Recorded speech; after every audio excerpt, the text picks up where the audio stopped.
The Global Environmental Outlook, or GEO5, says the world is on an unsustainable path despite more than 500 international agreements.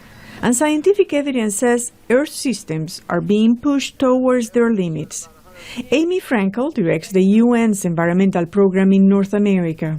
It has some very specific examples of how our carbon emissions are continuing to grow, not decline. We've already exceeded the safe levels of what scientists say we need to be reaching in the atmosphere for greenhouse gases. Biodiversity has declined tremendously. Our oceans are not in good shape. Our fisheries are not in good shape. The report warns of unprecedented damage if the current pattern of production and consumption of natural resources is not reversed. James Dobrovolsky with the U.S. Agriculture Department is one of the report's lead authors.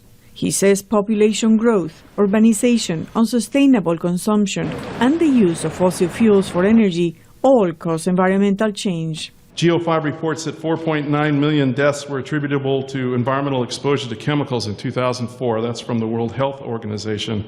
And chemical consumption in developing countries could account for a third of the global consumption by 2020. Dobrovolsky also cites computer and electronic waste as a major new source of pollution.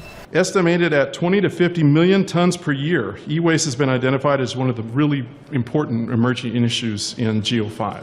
The report cites some successes, notably bans on lead in gasoline and ozone depleting substances.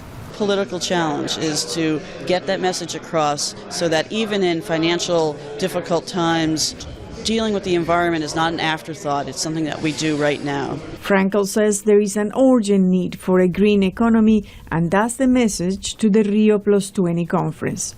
This is Zulima Palacio, VOA News, Washington.